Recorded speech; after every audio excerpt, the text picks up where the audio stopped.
토요 법회를 시작하겠습니다.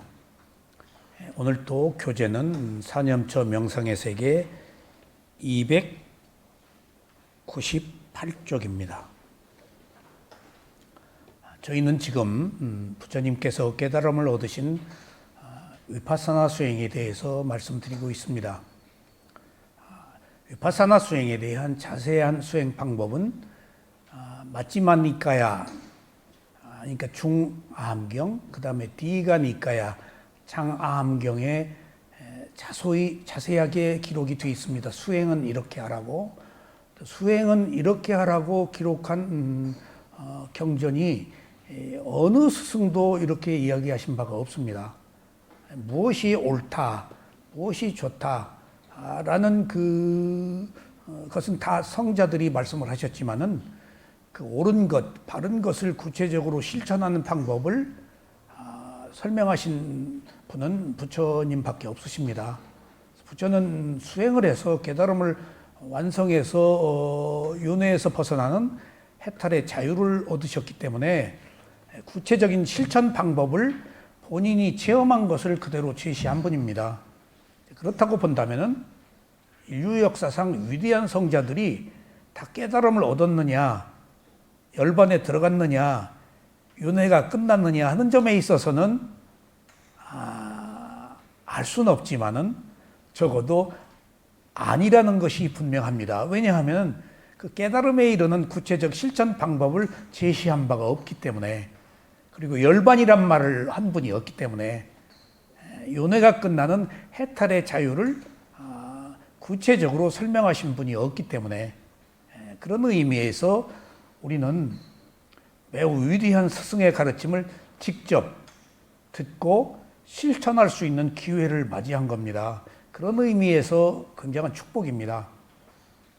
자, 그런 중에도 여러분들은 부처님께서 말씀하신 수행은 선정수행, 사마타와 지혜수행, 위파사나 두 개밖에 없는데, 인류 역사의 선정수행은 부처님이 출현하기 이전에도 있었습니다.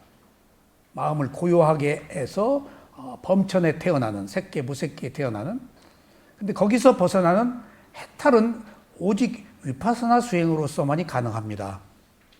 그래서 부처님의 가르침이 아니면 위파사나 수행에 대한 이야기를 우리가 들을 수가 없습니다. 그래서 부처님은 그것을 세 단계로 나눴는데, 팔정도인 개정해로 나누셨습니다. 개는 알아차림이 있는, 그래서 계율을 지키는, 어떤 도덕적 덕목에 기반을 쌓는 그런 기초적 단계고, 두 번째는 대상과 하나가 되는 선정수행의 단계입니다. 그것은 누구나 했어요. 우리가 뭐 바위에 대고도 절을 하고 뭐 주문을 외우고 온갖 형태의 수행이 선정수행이었습니다. 대상과 하나가 되어서 번뇌를 억누르는. 그리고 그 다음에 지혜수행은 부처님만이 얘기하실 수 있었던 겁니다. 그것이 개정해입니다. 정은 선정수행의 단계에 관한 영역이고, 해는 출세가 아닌 지혜에 관한 영역입니다. 그래서 여러분들은 잘 모르시겠지만은 경전을 읽거나 스승의 가르침을 듣거나 또 불교에 대해서 얘기를 여러분들이 들으실 때 해 얘기는 못 듣습니다. 여러분들. 해 얘기를 하신 분들이 많지 않아요. 하더라도 그냥 표피적으로 지혜에 관한 부분을 언급할 뿐이지, 해를 얻는 구체적 실천 방법에 관해서는 얘기를 잘 안 하십니다. 왜냐하면 대중들이 아직 그 수준에 이르지 않았기 때문에. 그래서 거의의 모든 법문은 선정, 정에 머뭅니다. 그리고 그 정을 다 끈 사람들이 이제 별도의 수행을, 이제 스승을 찾아서 구체적으로 뭐 하고자 할 때 그때 한정된 법문이 있는데 그게 해입니다. 근데 그런 그 지혜에 관한 법문은 매우 짧아요. 그렇지 않아도 선정도 어려운데 지혜 수행은 더더군다나 이해하기 어려운 거죠. 왜냐하면 그걸로 가야 무하니까. 그리고 무상이고, 그리고 괴로움이고.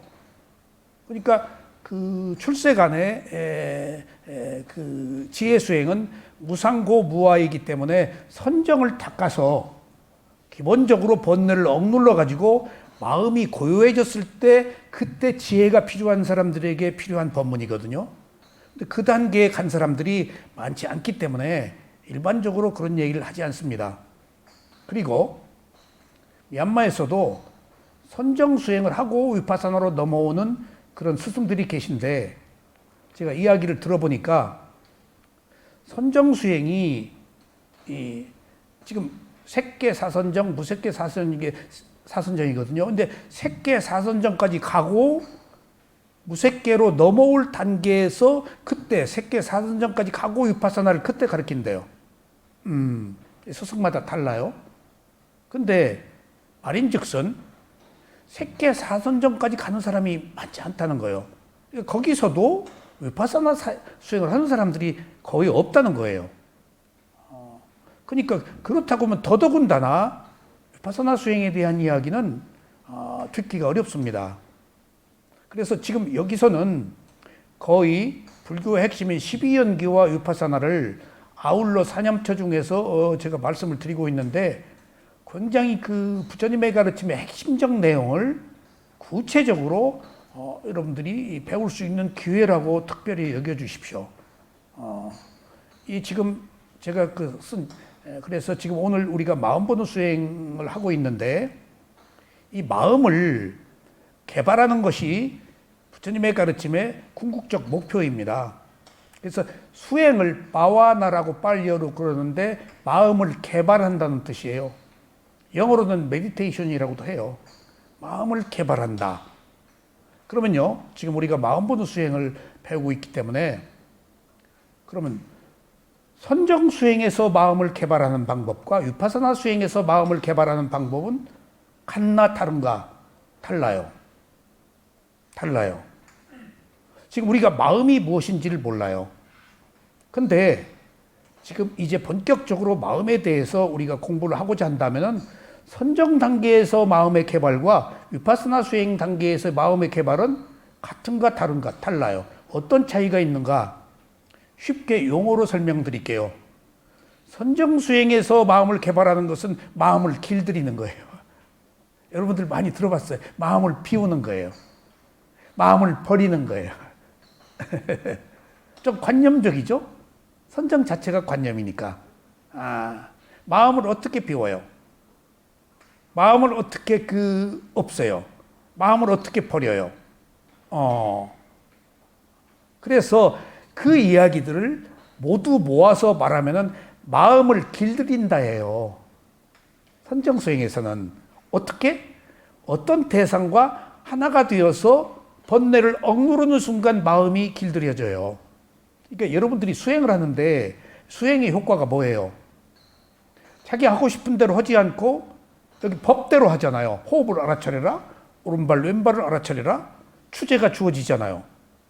근데 호흡 알아차리기 싫어요. 마음이 싫어해요. 오른발 왼발 가다가 무슨 생각하고 싶지 그거 오른발 왼발 보기 싫어해요. 그런데도 보라고 그러잖아요. 그게 선정이에요. 보라고. 그래서 일단 무조건 붙잡고 대상과 하나가 되어서 지금 자기 그 감각적 욕망, 자기가 가지고 있는 탐진치, 번뇌를 일어나지 못하도록 제어하는 거예요. 지금 선정 단계에서는. 그게 마음을 길들이는 거예요.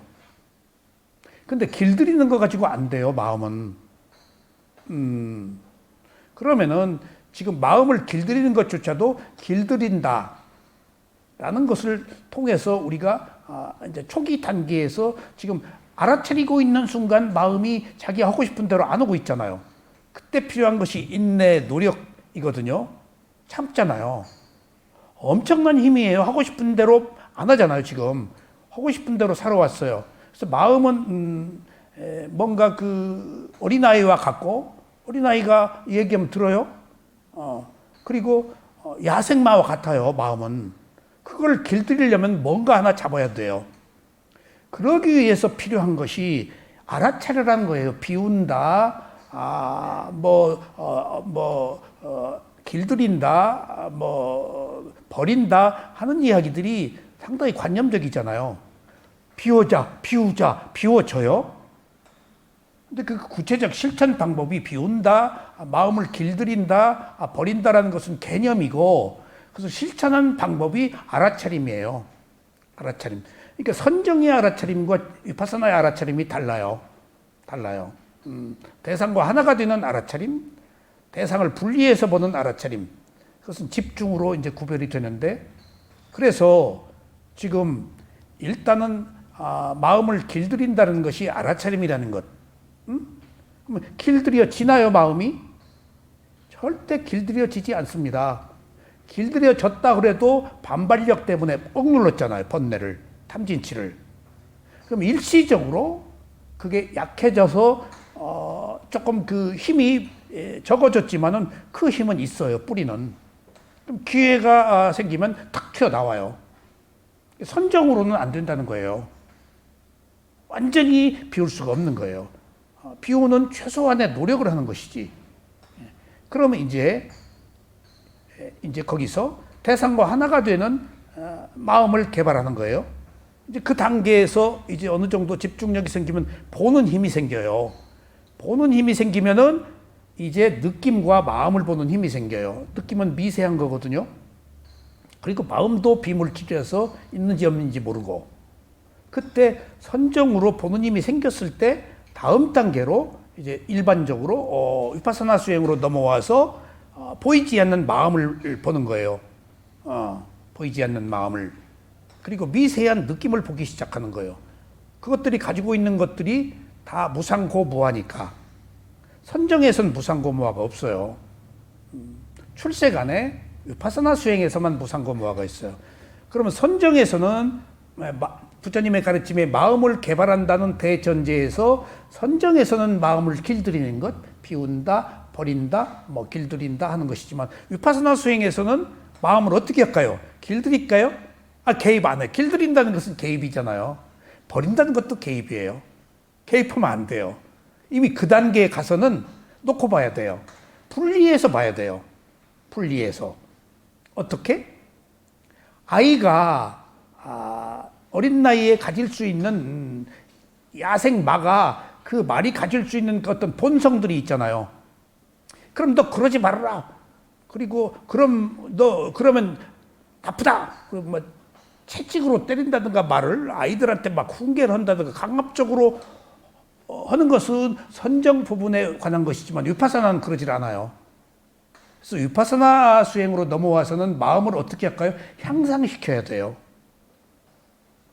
어떻게 향상시켜? 바꾸려고 하지 않고 개입하지 않고 없애려고 하지 않고 놓고 보는 거예요.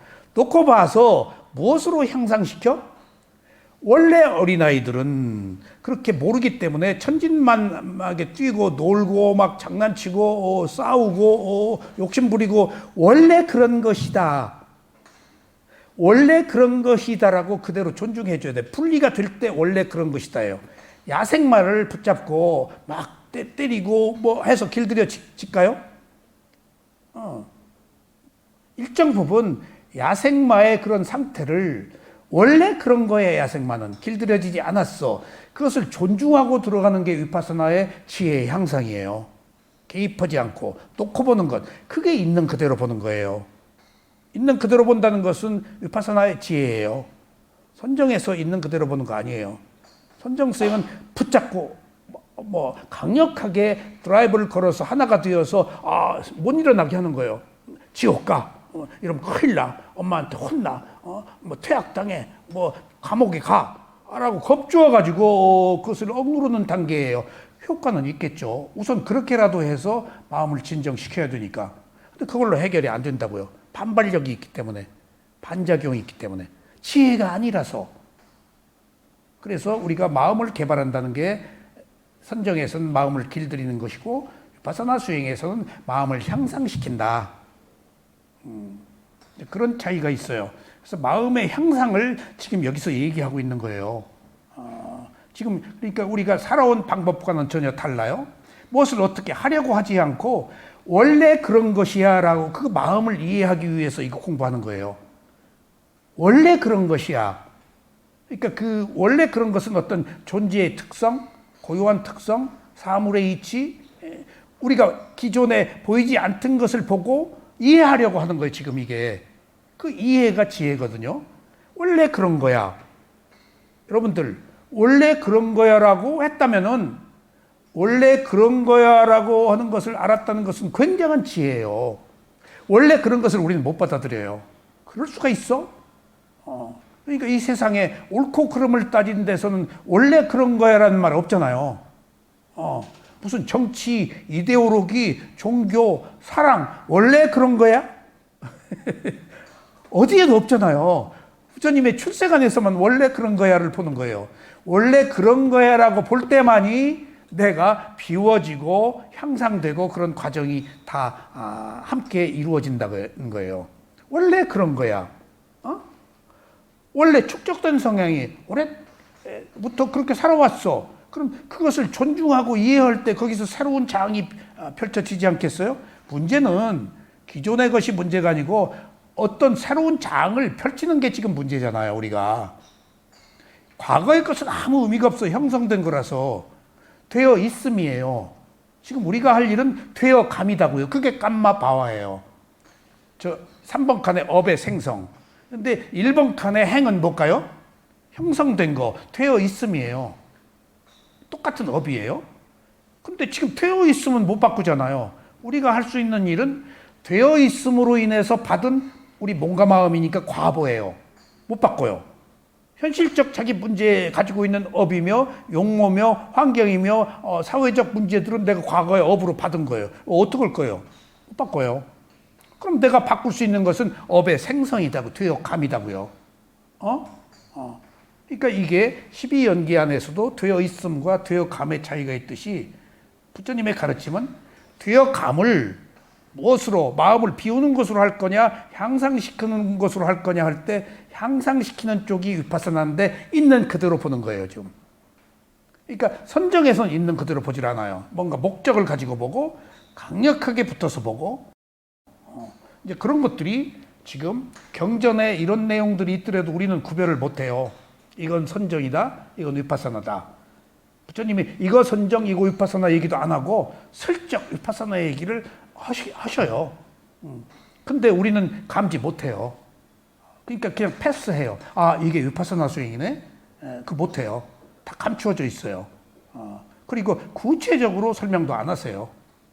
아는 자만 알죠. 근데 그런 것들이 주석서에서는 자세하게 또 쓰여 있어요.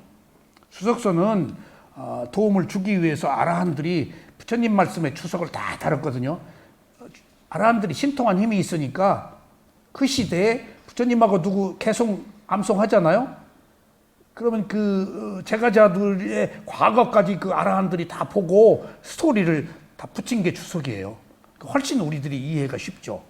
그리고 부처님은 총론만 얘기했는데 주석서는 강론까지 다 집어넣었다고요. 그래서 경전을 공부해야 되는 이유가 거기 있어요. 그래서 우리가 오늘 마음을 공부함에 있어서 마음이 무엇인지 모르고 그러니까 구체적 실체가 잡히지 않기 때문에 마음 보는 수행을 하기가 어렵다고요. 실제 제가 또 거듭 말씀드리지만은 제가 마음 보는 수행을 지금까지 해보고 내린 결론은 마음 보는 수행에 대한 특별한 이론이 없다. 비물질이기 때문에. 그것을 저는 나름대로 스승한테 배운 것들을 체계해 놓긴 했지만은 누구도 마음 보는 수행을 이렇게 하라고 구체적으로 적시해서 제시한 바가 없어요. 농담 아닙니다. 부처님이 말씀하신 사념처에서 10념처는 간단하게 16가지의 마음의 종류만 나열하고 알아차리라고 한 바가 없어요. 그렇게 얘기하는 것으로 끝이에요.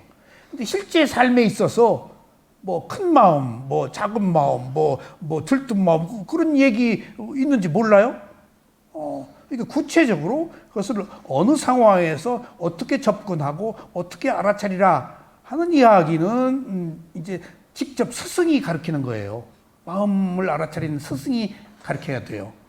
그럼 그 마음을 알아차리는 스승이 이제 단계적으로 이때 이런 것을 자세하게 설명하지는 않으셨어요.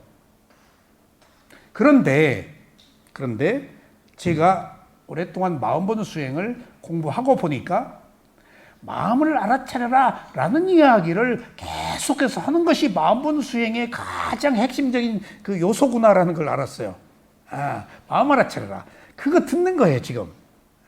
그러니까 어느 의미로 위스티막과 청정토론이 그 방대한 양이 볼륨이 거의 청정토론의 방대한 양의 볼륨은 선정과 위파사나 두 가지를 주석서로 설명해 놨는데 붓다고사가 거의 다 사마타예요. 위파사나는 조금이에요, 뒤에. 볼륨으로 보자면은. 그래서 제가 스승한테 왜 그러느냐, 위파사나가 깨달음을 얻은 수행인데 그랬더니 위파사나는 알아차리면 되는 것이지 뭐 할 말이 뭐 있냐? 라는 말이 시사하는 바가 굉장히 큰 겁니다. 특별한 이론이 또 있을 필요도 없어요. 그래서 레디 사야도는 그냥 그 법문해달라고 아라한으로 소문났거든요. 미얀마에. 법문해달라고 하면 인사하면 알아차려. 그러고 법문해달라고 알아차려. 그러고 돌아갈 때 알아차려. 그러고 가셨다는 거예요. 그래서 너무 좀 싱겁긴 하지만은 그래서 마음 보는 수행에 대해서 제가 조금 그 스승들한테 배운 것을 단계적으로 이론적으로 체계화해 놓은 것은 다행히 제가 서양 사람들이 만드는 여러 가지 프로그램들을 공부하고 또 그 사람들이 이론화하고 했기 때문에 동양에서 전체로 보는 시각이 아닌 우리가 서양 교육을 받았잖아요. 분석하고 체계화하고. 그래서 수행도 동양 수행을 갖다가 서양 사람들이 다 단계적으로 시스템화해서 지금 개발하니까 프로그램화하니까 들어가기가 쉬운 거예요. 그리고 그 교육의 효과도 있고 이거 밑도 끝도 없이 들어가잖아요. 지금 그냥 왜 호흡을 알아차려야 된다는 분명한 이유도 없이 알아차리라고 그래요. 전체로 보니까 다 구체적으로 설명하기가 힘들잖아요. 이유는 있지만은. 근데 서양 사람 다 잘라서 분석해서 스텝 바이 스텝으로 단계적 과정으로 나가도록 했기 때문에 어느 의미로 굉장한 제가 효과를 보고 정신세계에 대한 프로그램이 필요하구나 하는 것들을 제가 알았어요. 제일 처음에 접근한 게 마인드 컨트롤이었어요. 호세 실바라는 심리학자가 만드는. 그 뒤에 뭐 다양한 서양 프로그램들 제가 하고 나서 미얀마에 수행을 하고 신념처는 그렇게 뭐 분석할 필요가 없는데 수념처나 심념처 부분에 가서는 특히 마음 부분에 관해서는 스승이 마음 알아차려 그래요. 그 외에 뭐 딴 일은 없어요. 그리고 어느 순간 마음을 알아차렸더니 이제 아는 마음을 알아차려? 그리고 끝이에요. 그리고 계속 마음을 알아차리는 얘기를 듣는 것도 아니에요. 어쩌다가 들어요. 근데 어쩌다가 들을 때 또 알아차리고 그 얘기 못 들으면 또 못 알아차리고 그런 시간을 제가 배우는 데서 마음 알아차리는 수행 배우는 데서 3년간 배우고 나서 하나하나 이론적으로 체계화했어요. 어느 소스로 들어가면 어떻게 있는 마음 알아차리기, 일어난 마음 알아차리기, 하려는 마음 알아차리기, 아는 마음 알아차리기라고 그렇게 단계적으로 구체적으로 마음을 알아차리는 수행에 대한 그 이론을 편 거예요. 그것도 사실은 그냥 마음을 알아차리는 수행을 많이 듣는 것 그거면 다 돼요. 사실은 그거면 그러니까 어느 집중력이 생기면 어느 단계에서 자발적으로 그렇게 탁 떠요. 마음 알아차리는 게. 그래서 인터뷰 받으면 되는 거예요. 하지만은 때로는 이론도 필요하기 때문에 제가 마음에 대한 부분을 그렇게 이렇게 공개적으로 밝힌 뒤에 지금 여기 쓴 내용은 지난 시간에 똑같이 말씀드렸습니다만은 비물질인 그 마음을 이해하기 위해서는 그에 앞서 마음이 무엇인지를 아는 내용을 이해하면은 마음에 대해서 이해가 쉬워요. 마음을 알아차릴 때. 그래서 여기서는 다소는 교학적인 측면이 있지만은 마음이 무엇인다, 원래 그런 거야 라는 원래 그런 거를 이해하기 위해서 지금 말씀드리고 있는 거예요. 원래 마음은 이런 것이다. 근데 우리는 원래 마음이 그런 것이라는 것을 못 받아들이고 이해를 못하니까 마음본 수행을 구체적으로 실천하기가 어려워요. 원래 마음이 그런 것이다라고 알면은 마음본 수행에 적응을 하는데 원래 그런 것을 무시하고 내 마음대로 하려고 그러니까 실제는 원래 그런 마음이 있고 나는 내 마음대로 하려고 그러니까 여기서 생긴 괴리를 없애기 위해서는 원래 마음은 그런 거야 라는 이해가 되도록 지금 여기서 말씀을 드리고 있는 겁니다. 오늘. 그래서 그 오늘 말씀드린 내용이 지금 똑같이 마음을 개발하는 것이 부처님의 개정회거든요.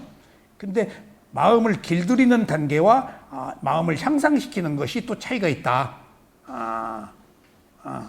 어찌 됐거나 우리는 마음을 길들이기도 하고 향상시키기도 해야 되는데 어느 단계에서나 그에 앞서 마음을 이해하는 과정에서 이게 필요합니다. 아셨죠? 자, 그럼 오늘은 네 번째입니다. 첫 번째는 마음은 비물질이다. 물질이 아니라서 우리가 긴가민가해요. 그래서 물질이 아니기 때문에 마음에 대한 부분 때문에 다 가상으로 만들어낸 거예요. 신이 있다 없다, 창조주가 있다 없다, 원인과 결과를 그 마음에 대해서 이해하면 원인과 결과가 아는데 마음이 이끈다고 그래서 의도가 원인이에요. 근데 지금 마음을 우리가 모르잖아요.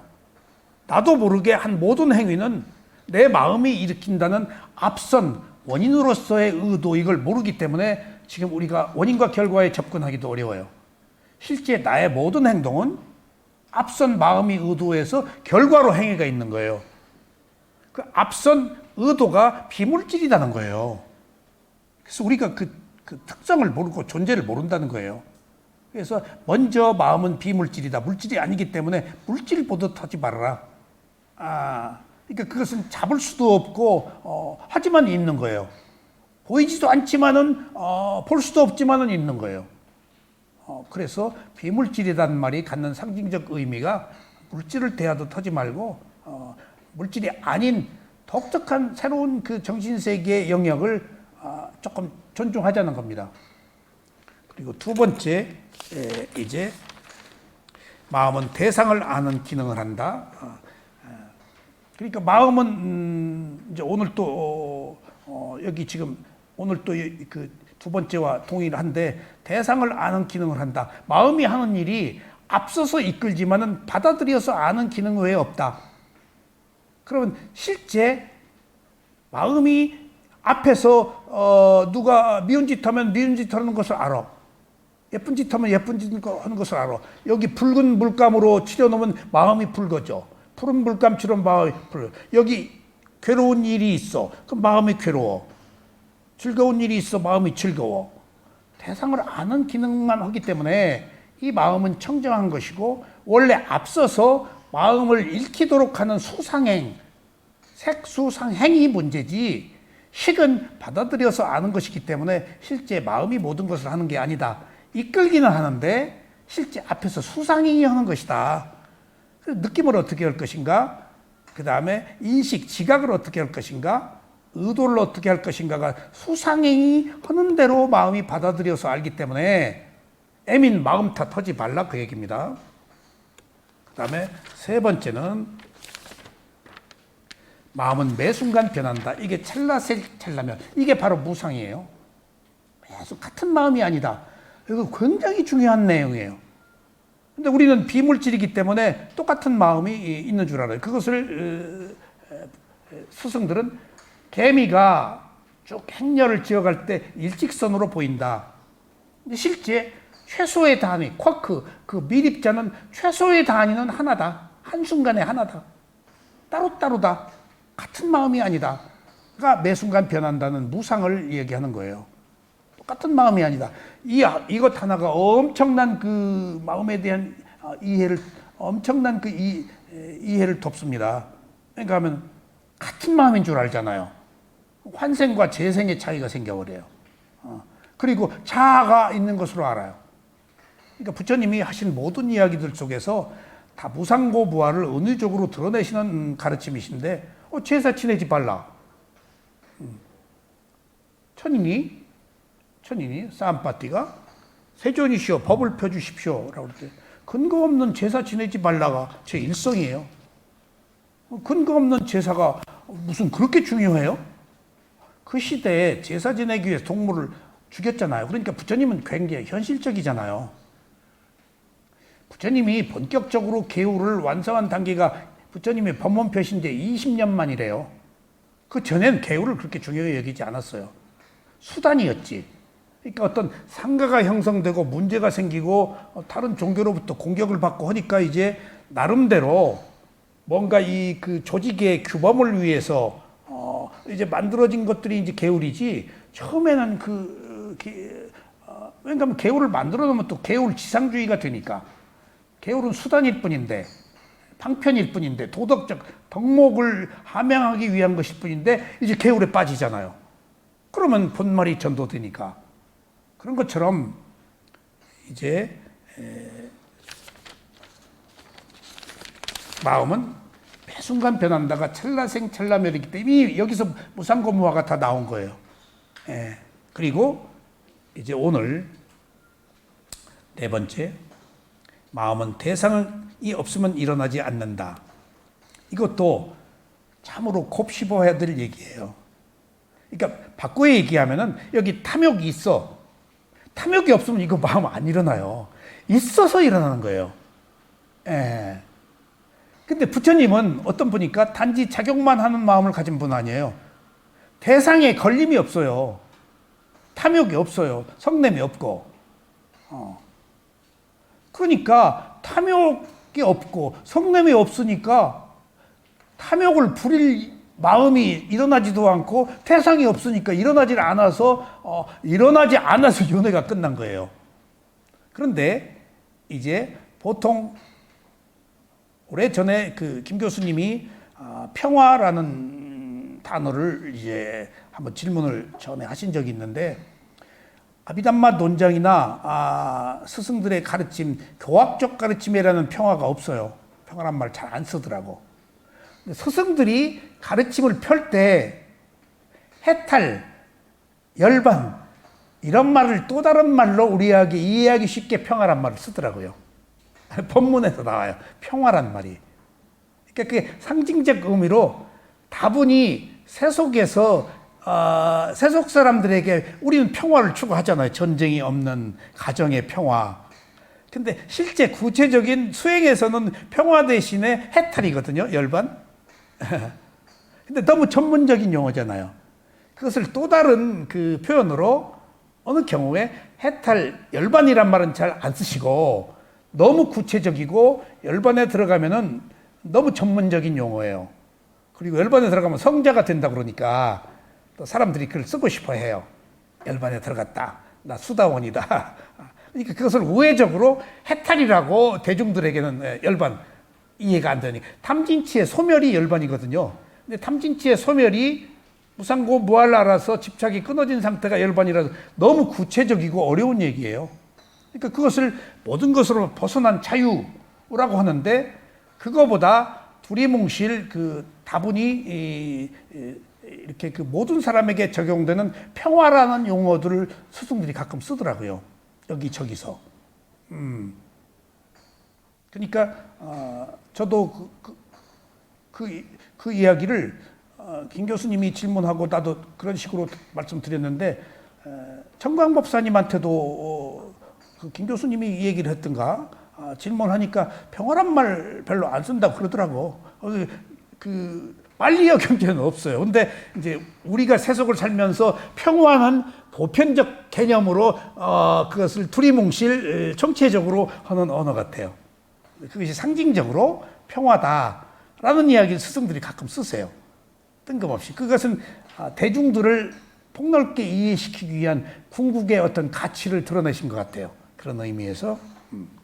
세속적 의미로는 평화, 행복, 자유라는 게 네.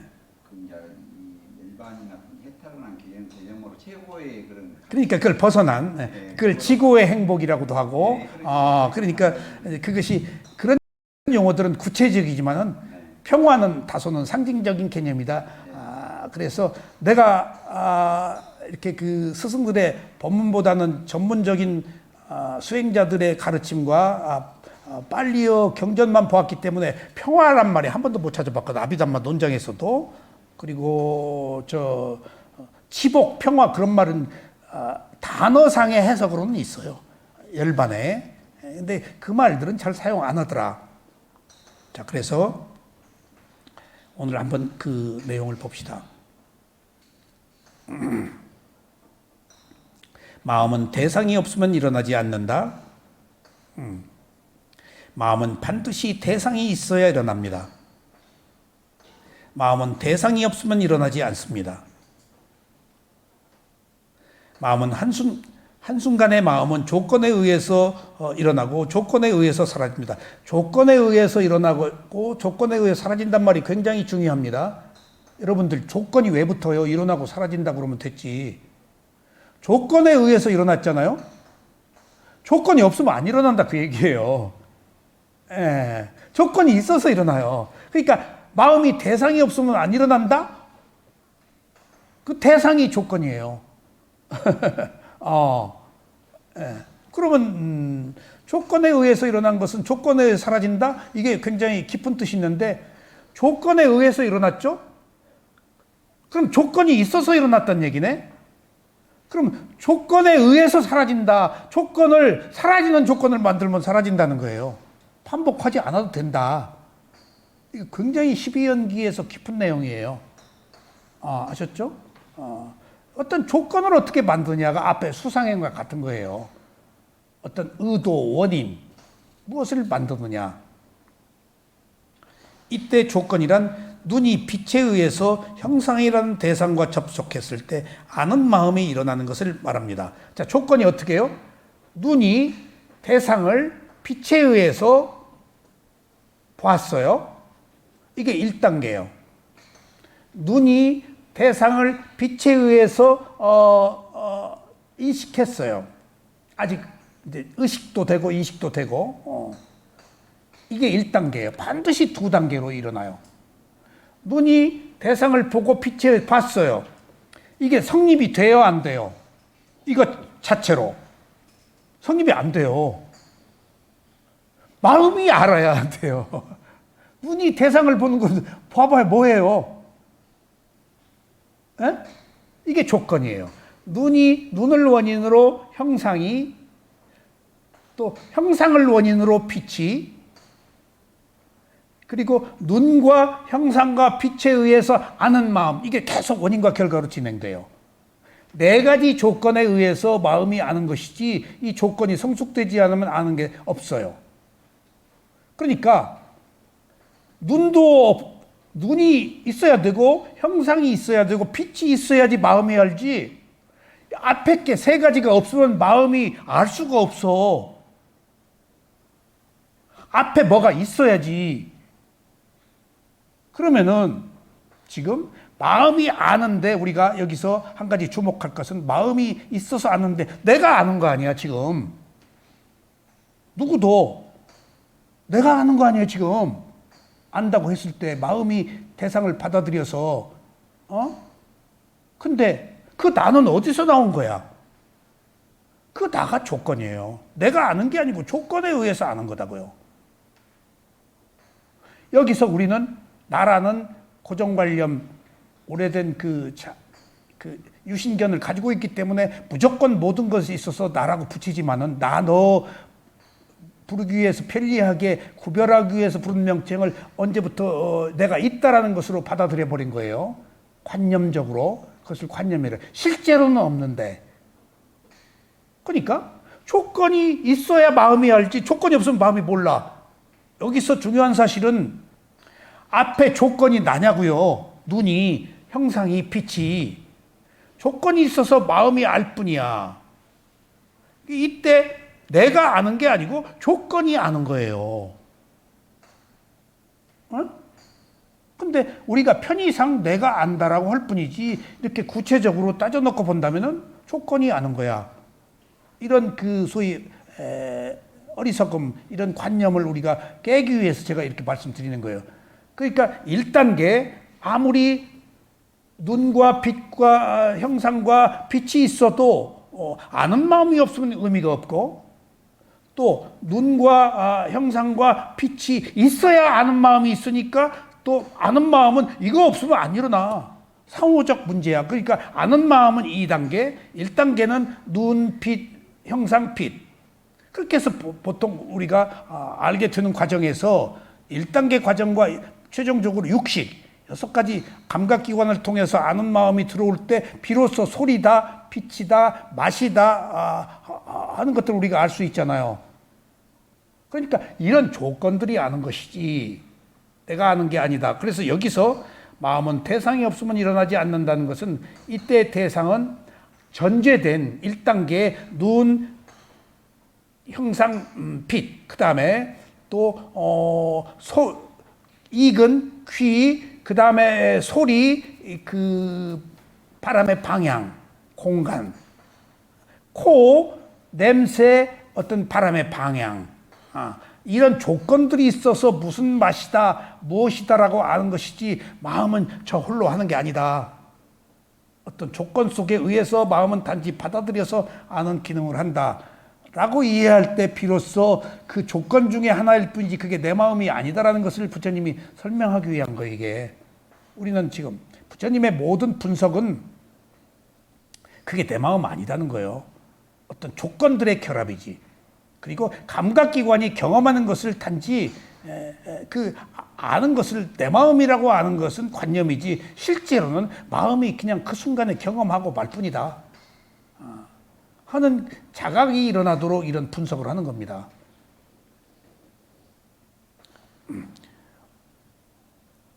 이때 조건이란 눈이 빛에 의해서 형상이라는 대상과 접촉했을 때 아는 마음이 일어나는 것을 말합니다.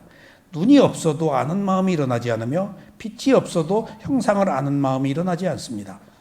이와 같이 마음은 조건에 의해서 일어나며 이러한 조건은 바로 대상과 접촉을 통해서 일어납니다.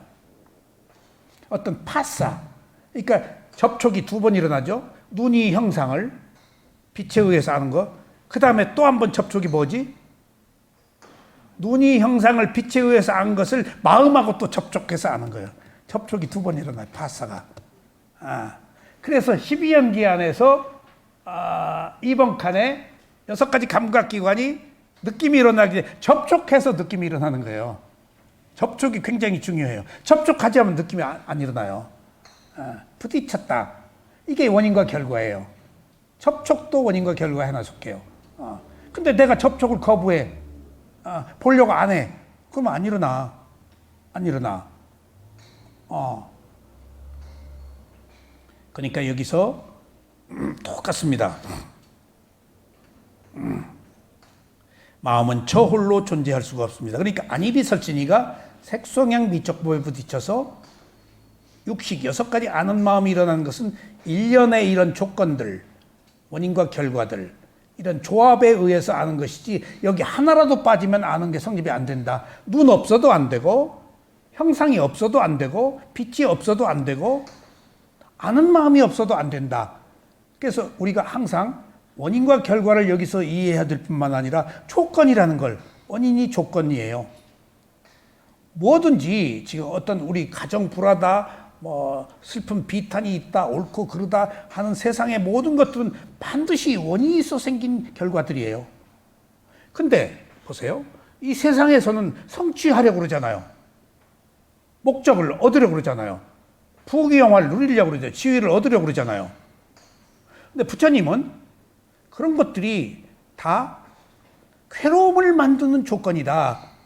세상에서는 모두 만들고 키우고 채우고 올라가고 그러기 위해서는 눌러야 되고 부숴야 되고 공격해야 되고 비난해야 되고 하는 이런 그 구조적 문제 속에서 하루도 편할 날이 없다. 부처님이 이 본질적 괴로움, 윤회의 괴로움, 근본적인 괴로움을 해결하기 위해서 채우려고 하지 말고 놓고 봐라. 있는 그대로.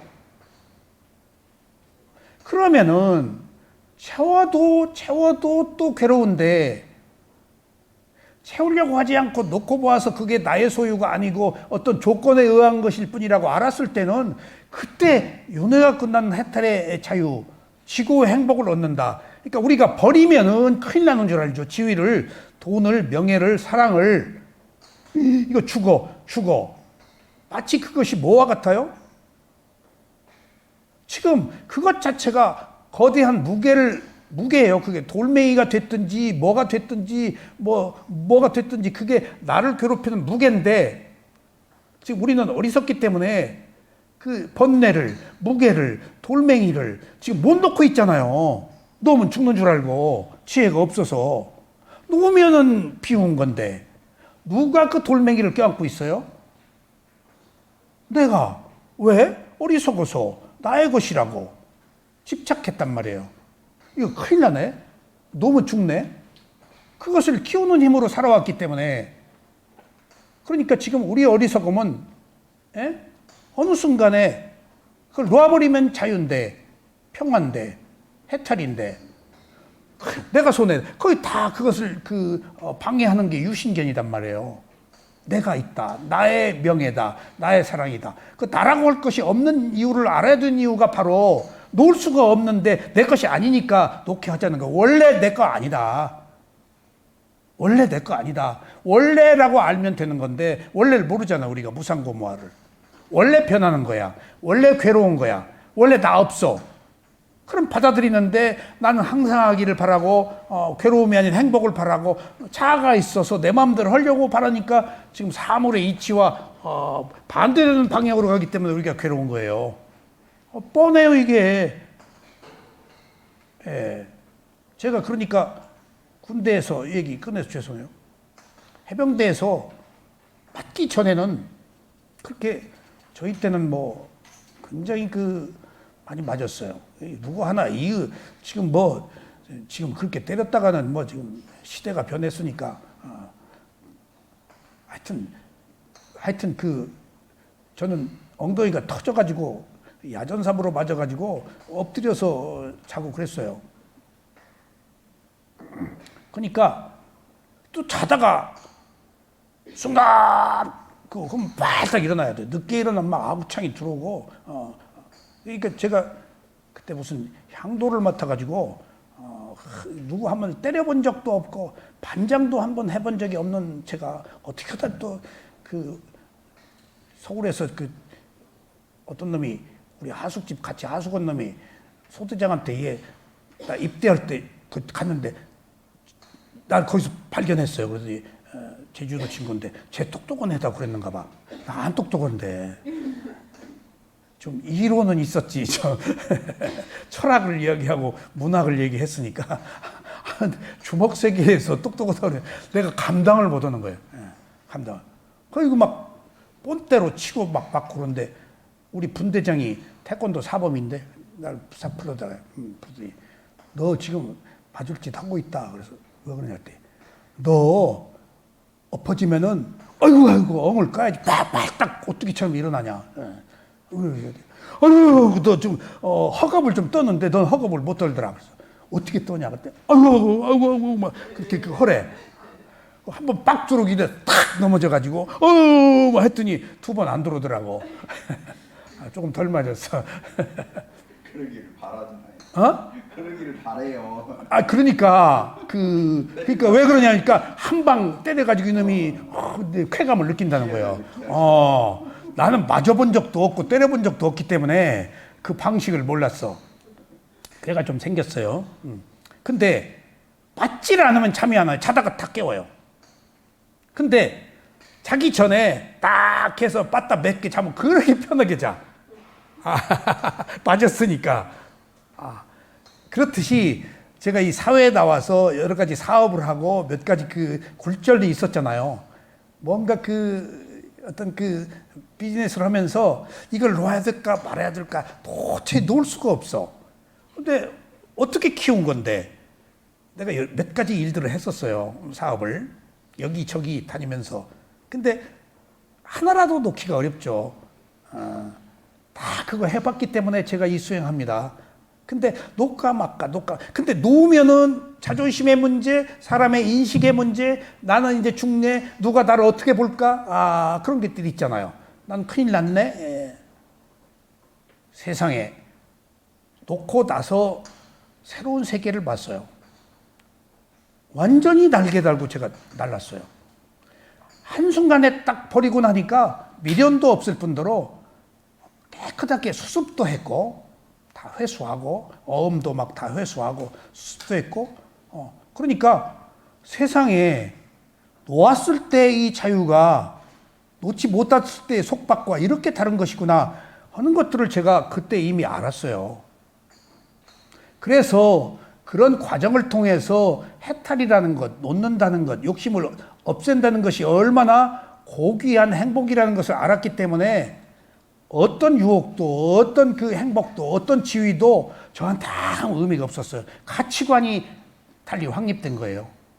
바꿔 얘기하면 그런 절실한 괴로움이 있었기 때문에 진짜 구렁텅이에 빠져서 허우적거릴 때 호련히 그것을 버릴 수 있었던 것이 기회여서 제가 이 수행을 선택한 거예요. 마지막에. 누가 이 고통스러운 수행을 계속해요. 하지만 이것이 버리고 놓고 비우고 마음을 향상시킴으로 인해서 더 높은 단계의 그 평화와 자유를 얻고 가치관이 달라졌는데 그렇지 않은 가치관은 부귀영화에 집착해요. 유명하기 바라고 잘난 체하기 바라고 이기적인 감각적 욕망을 충족하려고 그러고 근데 그런 것들이 아무가 의미가 없고 오히려 놓았을 때 완전한 자유를 얻었다라는 것을 보니까 이 땀마의 기회였어요. 그것은 어디를 통해서 왔죠? 괴로움을 통해서 온 거예요. 그래서 괴로움같이 위대한 땀마 법이 없어요. 진리가 없어요. 그래서 사성제 네 가지 성스러운 진리가 괴로움이에요. 괴로움은 나를 괴롭히려고 온 게 아니고 원인이 있어 생긴 결과라고 나한테 지혜의 문을 열으라고 드러내 보이려고 온 건데 우리는 못 봤잖아요. 그게 어디서 온 거예요, 괴로움이? 우리 어리석음으로 인해서 온 거 아니에요. 그 괴로움이 왔다는 것은 어리석음을 깨우치라고 자각하라고 온 건데 난 지금 괴로워하잖아요. 못 받아들이잖아요. 거기서 지금 선업의 공덕이 있는 사람은 괴로움을 받아들여서 새로운 원인을 찾고 공덕이 없는 사람은 계속 안 괴로우려고만 하니까 진흙탕 속에 빠져가지고 또다시 죽고 태어나는 윤회의 늪에 계속 빠지는 거예요, 지금. 늪에 빠지면 죽잖아요. 거기 늪에 빠지는 거예요, 집착이. 근데 한순간 이것이 괴로움이네? 라고 하는 순간 늪에서 빠져나와요. 그게 자유예요. 그런 것과 똑같습니다. 그래서 우리가 가지고 있는 이 마음은 홀로 존재하지 않는다. 뭐에 의지해서 일어난다. 원인과 결과에 의해서. 그러니까 이때 뭔가 의지해서 일어나는데 의지의 대상, 그 원인을 우리가 뭘로 만들 것이냐. 알아차림으로 만들려는 거예요. 부처님은. 있는 그대로 알아차려라. 그게 늪에서 빠지는 길이다. 그게 자유다. 유일하게 그것밖에 없다. 하려고 하지 말아라. 그게 비우는 거예요. 그게 그 알아차림이. 그게 탐진치의 소멸이야. 그렇지 않으면 모든 경우에 내 마음대로 하려고 그러는 탐진치고 알아차려서 아무것도 하려고 할 거 그렇네 하는 순간 내 마음이 청정해져서 바른 길, 정견이 생긴다는 거예요. 무상고무하를 아는 정견이. 마음은 저홀로 존재할 수 없습니다. 그러므로 마음은 독립된 계야가 아닙니다. 의지에서 일어나는 거예요. 조건에 의해서 일어나고 단지 조건에 의해서 일어나는 정신적 현상입니다. 이때 순간의 마음은 있지만 조건에 의해서 일어나는 마음이기 때문에 자아가 없습니다. 여기서 지금 눈과 형상, 그 다음 빛, 아는 마음에 있지만 귀, 그 다음에 코 냄새, 혀 맛, 몸 접촉, 마음 생각이 똑같이 네 단계에 의해서 보는 것이 성립되지 똑같아요. 눈이나 귀나. 눈 홀로 존재하지 못하고 귀 홀로 존재하지 못해요. 이걸 조건이라고 그러고 뭔가 연합되어 있는 것이라고 그러고 그러지 홀로 내 마음대로 하려고 하지 말란 얘기예요. 어떤 조건을 성숙시켜라. 마찬가지로 귀가 공기에 의해서 소리와 접촉했을 때 아는 마음이 일어납니다. 공기예요. 그러니까 어떤 공기 장벽을 만들어 놓으면 또 안 되겠지? 공기가 없으면 전해지지가 않죠. 코가 바람에 의해서 냄새와 접촉할 때 아는 마음이 일어납니다. 코와 냄새와 바람이 있어야 되지. 바람이 반대 방향으로 불면 냄새를 못 맡죠? 이게 조건들이에요. 혀가 침에 의해 맛과 접촉했을 때 아는 마음이 일어납니다. 혀가 타액이 없으면 맛을 몰라요. 그래서 입이 건조한 사람 맛을 몰라요. 그래서 이제 그 뿐냐님이 뿐냐짜리가 어느 순간에 음식을 짜게 했다. 이제 늙어서 혀에 침이 잘 안 나와서 맛을 모르는 거예요. 우리 부인이 늙었구나. 맛이 달라져 버려. 그 침이 안 나오니까. 그래서 그런 사람들은 자꾸 물을 먹더라고요.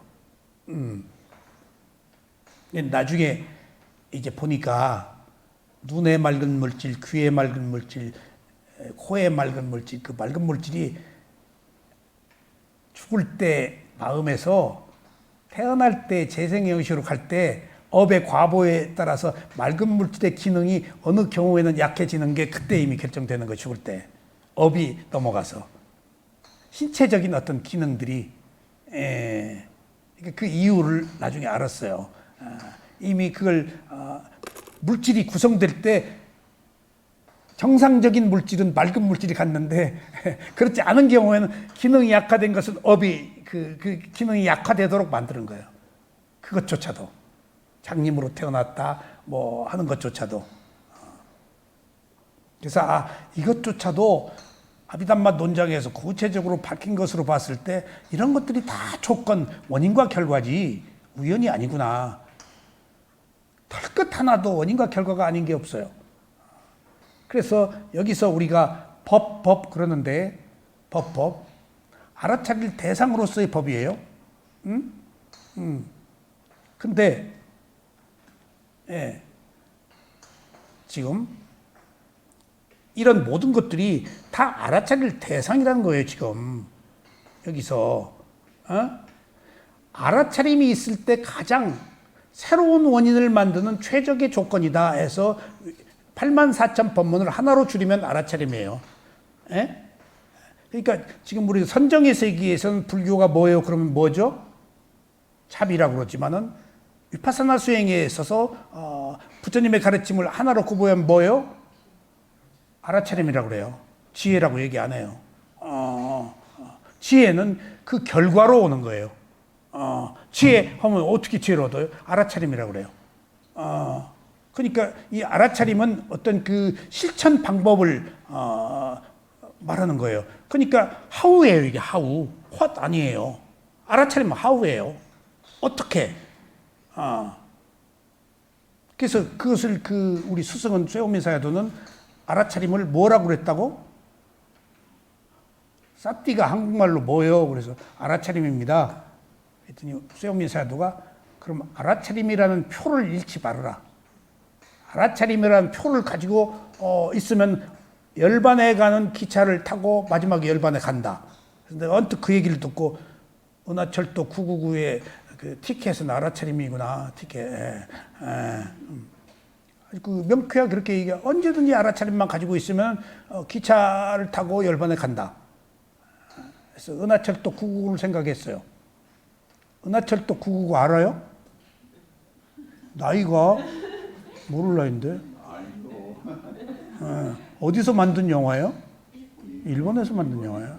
저희 어릴 때 예. 영화이기 때문에 스승님께서는 어떻게 아시는지 모르겠어요. 그 연세에 안 보셨을 것 같은데.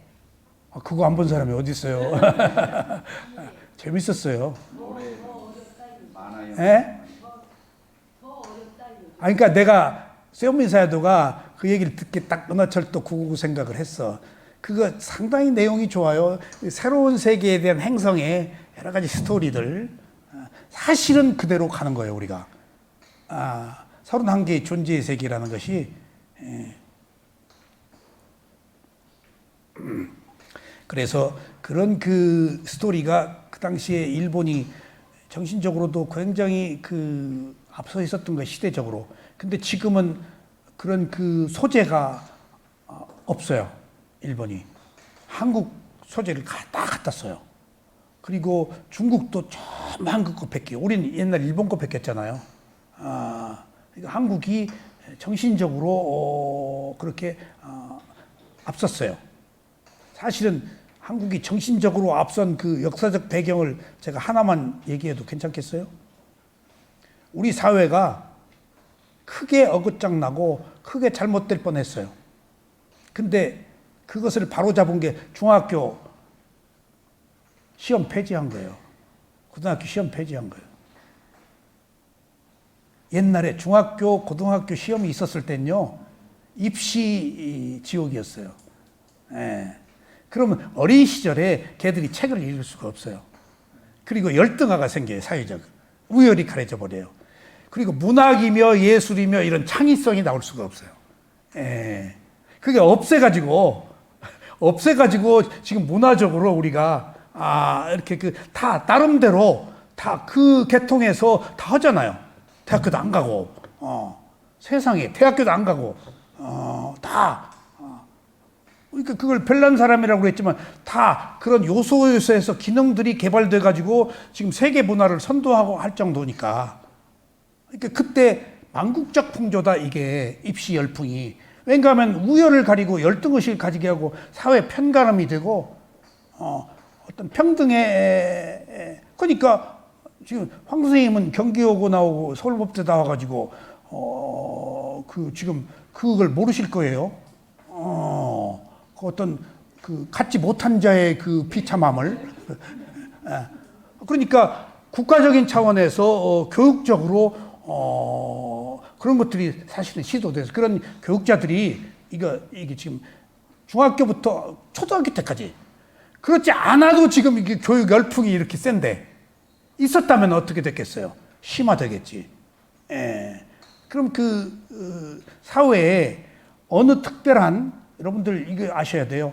어느 특별한 사람들을 미워하거나 배척하고 그러면은 특별한 사람을 미워하고 배척한 것으로 그치지 않고 그 사람이 끼치는 사회적 혼란 역할이 반사회적인 것으로 바뀌어요.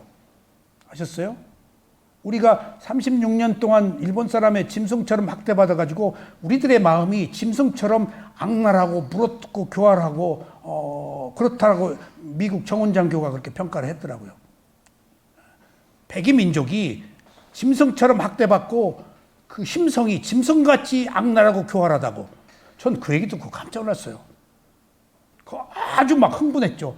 근데 찬찬히 계속 뜯어보니까 그 말이 사실이 아니야. 물어뜯고 싸우고 비난하고 하는 것들이 식민지 근성이에요. 우리가 얼마를 스스로 엽전이라고 비호했어요. 오랜 시간 동안 그거 극복하는데 엽전말 없어졌잖아요, 이제. 예. 그러니까 식민사관이 지배했다고요. 일본 사람들의 그 역사사관이 다 교육받은 사람들이 내려왔을 거 아니에요. 그거 몇 대를 가는 거예요, 이게. 식민적 비굴함이. 많이 극복했잖아요, 우리가. 정말 위대한 민족이에요. 그런 의미의 새로운 원인을 만드는 거예요, 우리가. 그래서 여기서 말하는 괴로움을 처절하게 눈물 젖은 빵을 알기 때문에 지금 비약적 발전을 할 수 있었던 거예요. 문제는 처절하게 괴로움 속에서 괴로움의 원인을 알아서 괴롭지 않은 길로 지금 우리가 간 거예요. 물질적으로는. 근데 이제 정신적으로 가자고요, 우리가. 여기에 계신 여러분들이 한국 사회를 선도해야 돼요, 은혜 씨가. 거창해, 너무. 자기 앞가림하면 돼. 이제 그런 어떤 기본적 논리가 지금 잘 이렇게 돼 가고 있다니까, 지금. 그런 배경에는 처절한 괴로움이 우리들에게 약이었다고요. 그런 민족적 저력이 이제 있었다 하는 것을 다시 한번 생각해 봐야 되겠어요. 조금 벗어났습니다. 단지 조건에 의해서 일어난 정신적 현상의 개화가 아니고 이때 순간의 마음이 있지만 조건에 의해서 일어난 마음이기 때문에 자아가 없습니다. 마찬가지로 이거 했죠. 그 밑에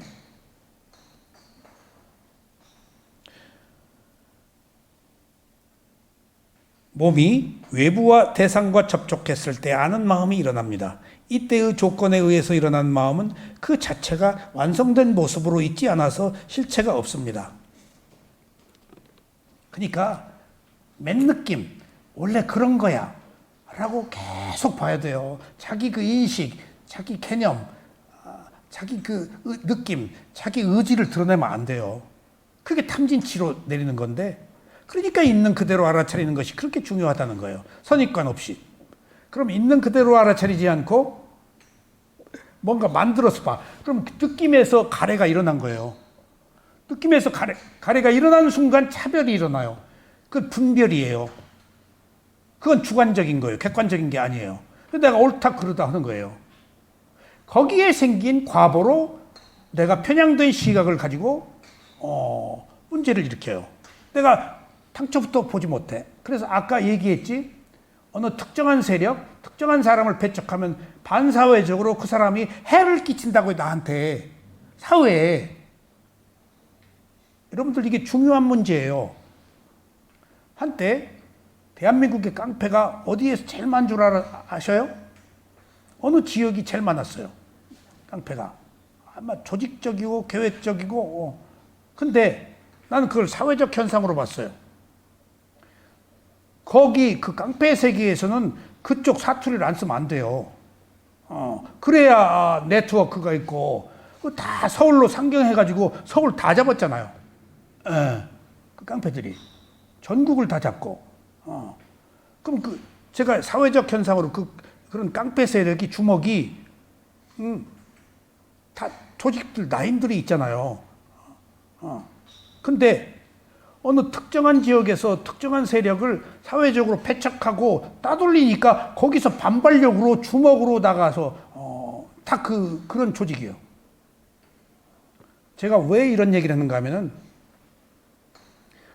제가 친구들이 있고 있잖아요. 누가 뭘 부탁을 하면은 친구들한테 야 어떻게 해결해? 그러면은 깡패 조직을 연결해 주어가지고 해결을 다 해줘요. 심지어 공권력까지도 깡패하고 결합돼 있어요. 어려운 거 해결 다 해줘요. 무슨 악한 일이 아니고 억울한 일도.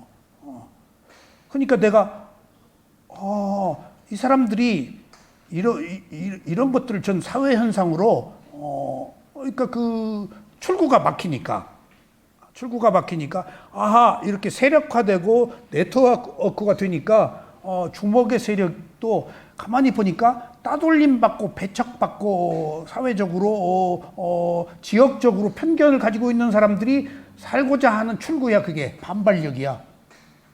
그러니까 바꾸어 얘기하면 내가 누구를 비난할 때 가장 먼저 내 마음이 분노에 차 있어서 가장 피해가 크고, 비난한 사람이 반응으로 인해서 역으로 사회적으로도 나한테 피해를 음양으로 다 있다는 생각이에요.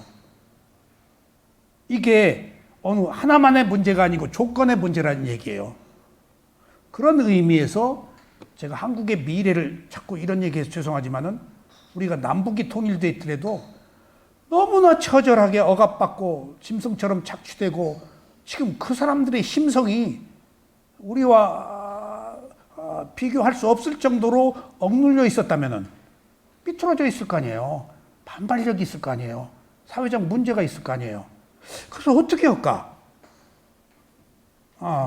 하는 문제도 쓸데없는 걱정하네 또. 아니 이거 사회적으로 한번 연구를 해봐야 될 문제예요. 전부 거긴 그냥 100% 부정이거든요. 100% 뇌물이거든. 그렇지 않으면 살 수가, 그 뇌물이 정의예요. 거기서 어떻게든지 빠져나와야 되니까. 피차 어려우니까 지위를 가진 사람들은, 권력을 가진 사람들은 또 받고. 근데 우리는 얼마나 오랫동안 그 뇌물 정화가 됐어요. 계속 그 뇌물 정화하는 과정에 얼마나 사회적인 고통을 겪었어요. 옛날에 운전할 때 그 운전이 잘하건 잘못한 건 교통순경 밥이잖아요. 뭐 얼마 줘야 되고. 그것만 해도 지금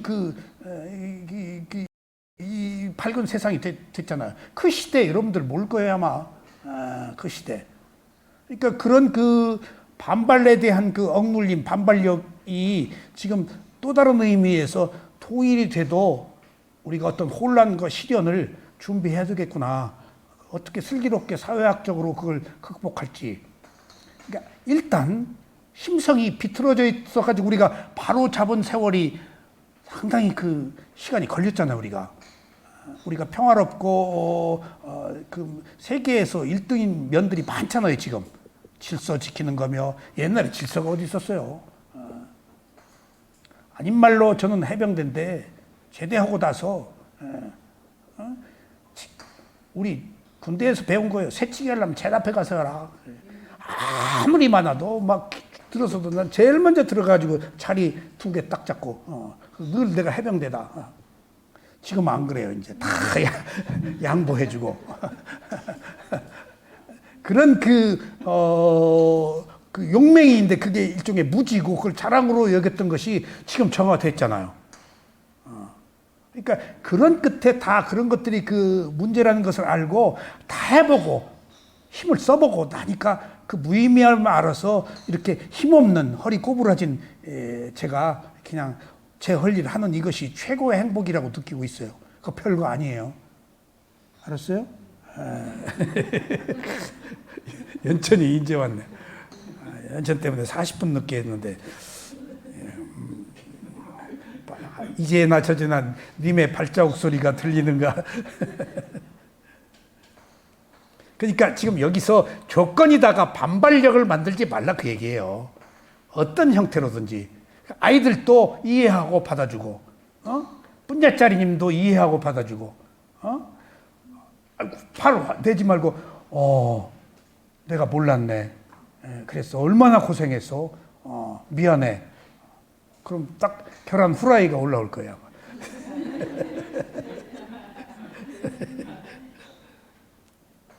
자, 이처럼 조건에 의해서 일어난 마음은 그 자체가 완성된 모습으로 있지 않아서 실체가 없습니다. 아셨죠? 지금 마음은 그 실체가 없어요. 그러니까 완성된 게 아니에요. 상황에 따라서 바뀌어요. 그 마음을 어떻게 할 거예요? 그러니까 상황에 따라서 바뀌는 그 마음을 나무랄 필요도 없어요. 미워할 필요도 없어요. 그랬네. 원래 그런 거니까 마음은. 그래서 뭐 같아? 그릇과 같아. 그릇에 담긴 물과 같아. 그릇에 따라서 물의 형태가 달라지잖아. 그리고 그 물이 또 기와질 수도 있고 차가우면 얼을 수도 있고 조건에 따라서 그렇게 변하는 거예요. 마음이. 그게 어느 게 내 마음이야? 조건에 따른 마음이야. 실체가 없어. 그게 뭐예요? 마음은 있는데 내 마음대로 되지 않는 마음, 조건에 의해서 변하는 마음. 그러니까 원래 마음은 그런 것이다 라고 알아서 마음을 한정하지 말고 어떤 그 얽매이지 말고 딱 마침표를 찍지 말고 그냥 놔두라는 거예요. 럭비공 같은 거예요. 마음이 벼룩같이 튀고. 그러니까 원래 마음은 그런 거야 라고 할 때 나도 이해하고 남도 이해한다고요. 자식의 마음이 지금 누구의 마음이에요? 걔 마음이야. 근데 그 마음은 지금 자기 마음대로 할 수 있어 없어? 없어. 원래 마음은 자기 속성이 있어. 그래서 부처님의 가르침은 오온이 가지고 있는 고유한 특성, 물질의 특성, 느낌의 특성, 의지, 그 다음에 의도, 그 아는 마음의 특성을 저마다 그것들이 5가지가 가지고 있는 조건지어진 특성들이 있다. 무더기들어. 그거 놔두란 얘기야. 왜 내가 물질에 대해서 개입하는 거야? 늙어서 주름 생기면 슬프긴 하지만 놔두라는 거예요. 지금 아프면 놔두라는 거예요. 느낌이 일어났으면 놔두라는. 왜 개입해서 굴절시키냐는 거예요. 놔두면 그것들이 자연스러운 조건에 의해서 그것들이 가지고 있는 무상고무화의 지혜를 볼 수 있는데 안 놔두고 내가 바꾸려 하고 뭔가 꾸미려고 하니까 무상고무화를 못 보는 거예요. 개입했기 때문에. 개입하지 않으면 보이는 것들이. 가장 중요한 것이 오온을 오취온, 집착한다라는 것은 개입해서 바꾸려 한다, 내 마음대로 하려고 한다라는 것들이 핵심이에요. 지금 그거예요. 지금 오온을 안 벗어나잖아요. 지금 우리가 부처님의 가르침은. 그러니까 지금 몸과 마음을 내 마음대로 하려고 하지 말고 놔두라는 거예요. 지금. 그러면 거기서 무상고무화가 발견되고 원인과 결과가 발견된다. 그러면 거기서 어떤 너머에 있는 가치관, 존재의 특성을 봐가지고 원래 그런 것이구나라고 할 때 내가 원래 그런 거라고 할 때 받아들인다는 거예요. 아이들은 원래 어려서 철이 없을 때 천방지축 뛰고 돌아. 근데 성인의 기준으로 왜 그래? 라고 치도곤이를 하고 때리면 그 아이를 이해하지 못하는 거야. 그럼 바른 교육이 되겠어? 아이들은 원래 그런 거야. 라고 할 때 애들한테 대해서 이해와 자애가 생기잖아. 그런 것처럼 우리는 모든 것을 있는 그대로 보지 않고 내가 개입해서 내 식으로 결론을 얻으려고 그러는 것인데 내 식으로 결론을 얻으려고 그러는 게 탐진치의 기준이다니까. 탐욕으로, 성냄으로, 어리석음으로. 그래서 우리가 괴롭고 윤회하는 거예요. 놔두면 안 괴로울 일을 내가 개입해서 괴로운 거예요. 그러니까 지금 개입한다는 것은 자기 자존심, 여기 도덕적 기준, 자기 어떤 그 이념, 거기에 맞추는 거예요. 개는 개 업이 있는데, 그리고 한 가지 주목할 것은 크게 안 벗어나요. 너무 지나치게 개입하죠. 안 벗어나요. 벗어나도 지 업이야. 크게 안 벗어나. 벗어나서 괴로움을 겪고, 오히려 그것이 약이야. 약이야. 그러니까 어떤 형태의 행위도 그냥 그대로 놔두고 지켜보는 것. 그 다음에 바른 길이 무엇라는 것은 가이드라인은 있어야 되겠죠. 근데 너 잘못했어 그러지 말고, 그러는 너도 어쩌지 못해서 그랬지. 그리고 너 나빠 그러지 말고, 테크닉이에요. 이게 위파서나요. 그러는 너를 보니까 엄마가 너무 가슴이 아프고 슬프다. 너라고 하지 말고 나라고 바꿔야 돼. 너를 보는 엄마가 아프다 하면은 저한테 그 포커스가 맞춰지지 않았기 때문에 일단 거부가 없지. 근데 엄마가 슬퍼? 라고 하면은 이제 감정에 호소하고 정서에 호소해서 가장 밑바닥에 있는 걔 마음을 건드린다고요. 그럼 개선될 여지가 있어요. 응? 아셨죠? 부처님의 가르침이에요, 이게. 부처님의 가르침. 공격하지 않아요. 그래서 부처님은 선악이 없어요. 옳고 그름이. 다 알아차릴 현상이니까. 왜 선악을, 옳고 그름을 따지지 않죠? 부처님이? 핵심적인 이유가 있어요. 부처님 뭘 알기 때문에? 그것들이 무상하다는 거예요. 선도 일어나고 사라져. 악도 일어나고 사라져. 프로세스 과정이야. 한순간에 마음이 경험하는 것뿐이야. 근데 마침표를 찍고 나쁘다 좋다 하지 말란 얘기지. 에? 그래서 이런 경우에 방치에 알아차리란 얘기예요. 방치가 아니고 부처님이 가장 좋은 대안은 알아차려라. 그러면은 알아차리는 순간에 지금 나쁜 말이 안 나가고 좋은 표정이 나갈 때 어떤 그 이질감이 없이 공감이 형성되고 자애가 나간다는 거예요. 지금 상대에게 알아차리는 순간에. 알아차림 자체가 청정한 거니까 그것밖에 없다는 거예요. 알아차려서 내가 하고 싶은 대로 내 마음대로 하는 교육, 반발력 있는 교육을 하지 말고, 내가 교육이 지금 정의에 의한 교육이 아니고 나의 탐진치에 의한 교육이에요. 내 성질 부리는 거예요, 교육이. 엄격한 의미에서. 그리고 나서 이제 가장 바른 방법을 찾는 것이, 알아차리면은 중도적 입장에서 수습이 된다는 거예요. 어떤 형태로든지. 당장은 아니더라도.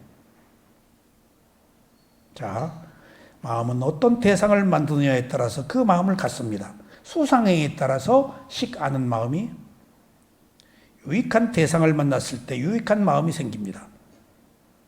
해로운 대상을 만났을 때 해로운 마음이 생깁니다. 즐거운 대상을 만났을 때 즐거운 마음이 생깁니다. 괴로운 대상을 만났을 때 괴로운 마음이 생깁니다. 즐겁지도 괴롭지도 않은 대상을 만났을 때 즐겁지도 괴롭지도 않은 마음이 생깁니다. 수행은 반드시 알아차릴 대상이 있어야 그것을 알아차린 마음이 일어납니다. 수행은 보통의 대상을 알아차릴 대상으로 만드는 것입니다. 그냥 보통의 대상을 알아차릴 대상으로. 그러니까 보통의 대상은 그것 자체가 법이라고 그러는데 아니에요. 법이 아니에요. 알아차려야 법이에요. 법이 아닌 게 없다? 잘못된 얘기야. 알아차림이 있을 때 법이에요. 그것은 그것대로 그거예요. 그건 법 아니에요. 알아차리지 못하는데 무슨 법이에요? 법은 대상이라니까? 그 대상의 법이 진리의 법이에요. 그러니까 법을 두 가지 개념으로 말씀드렸죠? 대상의 법과 진리의 법. 제가 담마키티 스님한테 상유타 니까야에서 빅구 교학을 하신 분이니까 법이 뭡니까? 그랬더니 사성제 8정도라고 그랬어. 예, 사성제 8정도. 그것은 진리의 법이야. 앞에 하나가 빠졌어. 무슨 법? 사념처. 대상의 법. 몸과 마음. 몸과 마음을 대상으로 봐야 사성제 8정도야. 예, 그래서 다만은 대상의 법이 몸과 마음이 있어야 되고 그 몸과 마음 안에서 사성제 8정도가 나오는 거예요. 그 8정도는 뭐? 도성제가 8정도, 고집, 멸토, 사성제 중에서. 예? 그래서 그것을 최종적으로 마음이 아는데 이때 마음은 대상이 없으면 일어나지 않으니까 여기서는 어떤 것들을 앞서서 만들어 놓을 거냐에 따라서 마음이 받아들여서 아니까 우리는 앞에 원인을 준비하는 그런 수행을 통해서만이 청정한 마음을 가질 수 있다. 수행이 없으면 안 돼요. 그 수행이 뭐죠? 실천하는 방법이 한마디로 알아차림이에요. 근데 이 알아차림은 중요한 얘기예요. 부처님은 불방일이라고 해서 아빠마다 게으르지 않게 열심히 주의 깊게 라는 뜻이 아빠마다가 불방일. 근데 이 문자에 속으면 안 돼요. 여러분들 어떻게 항상 열심히 해요? 그러니까 경전의 얘기나 스승들의 얘기가 최고 가치를 최상의 것을 늘 말씀드려요. 근데 실제 수행을 함에 있어서 직접 스승이 필요한 경우는 아빠마다 항상 게으르지 않게 열심히 해라는 어떤 총론이야. 근데 강론은 뭐라고 그럴까? 게으를 때도 알아차리고 부진할 때도 알아차리고 모를 때도 알아차리고. 그러니까 게으름과 부지런을 따지지 말고 어느 상황에서 적절하게 필요한 만큼 알아차리면 된다가 강론이에요. 수행은 그런 것들을 필요로 해요. 항상 완벽한 수행, 절대적인 가치, 그런 것들은 이상이에요. 그래서 책을 못 읽게 하는 거예요. 책에는 다 그렇게 쓰여 있어요. 실제 우리가 수행할 때는 책대로 못 돼. 현실이 있잖아. 그래서 인터뷰가 필요한 거예요. 여기서 한 가지 꼭 주목해야 될 것은 부지런하게 게으르지 않게 알아차리는 것이 최상이지. 항상 알아차리고. 근데 그럴 수가 없잖아. 순도가 몇 프로가 되었든 알아차림만 있으면 된다 라는 이야기를 저는 오래전부터 했을 뿐더러 오래전부터 체험하고 있어요. 왜? 저는 졸기 직전까지도 알아차리고 있어요. 졸기 직전까지. 그러면 졸기 직전에 희미한 상태에서도 알아차림만 가지고 있으니까 그것이 나중에 확 그냥 잠이 확 달아나고 그 일말에 몇 가닥에 한 가닥에 그 알아차림만 유지하고 있으니까 그걸 놓지 않았기 때문에 확 완벽한 그 청정한 알아차림이 뒤바뀌더라고요. 아, 죽을 때에도 기운이 없어서 죽을 때 무슨 기운이 있겠어요? 두려움, 불안이 있을 테니까. 그 상태에서라도 그 힘에 맞는 알아차림을 하는 것이 가장 이상적인 죽음을 맞이하는 것이구나 하는 걸 제가 느꼈어요. 그러니까 알아차림의 순도가 낮으면 낮은 상태로 높으면 그건 조건의 문제야. 조건은 내가 성숙시키는 게 아니고 하루아침에 되는 게 아니에요. 어떤 조건이든지 알아차림만 있으면 되는 거예요. 이 사실에 우리가 꼭 주목해야 돼요. 그러니까 꼭 자세하게 분명하게 열심히 알아차려야 된다? 그러면 좋지. 그렇지 않더라도 한 가닥이라도 알아차림의 그 가닥을 놓치지만 않으면 된다가 우리가 이 세상을 살아가는 가장 현실적인 그 대처 방법입니다. 이게 수행자의 기본 자세예요. 아셨죠? 그러니까 못 알아차렸다고 한다는 거 없어요. 못 알아차린 것을 알았잖아요. 그럼 제일 빠른 거라니까? 어떻게 다 알아차려? 하루에 몇 번이라도 알아차리면 되지. 그러다가 조금씩 하나씩 놓다가 조금 성글게 놓다가 기회가 타면 좀 더 많이. 이런 것들이 단계적 과정에서 다 존중되어야 하는 프로세스 과정이다 하는 것은 우리가 직접 수행을 하는 스승과 인터뷰를 통해서 배우는 것들입니다. 이런 것. 자, 다음 시간에 또 말씀드리겠습니다. 감사합니다.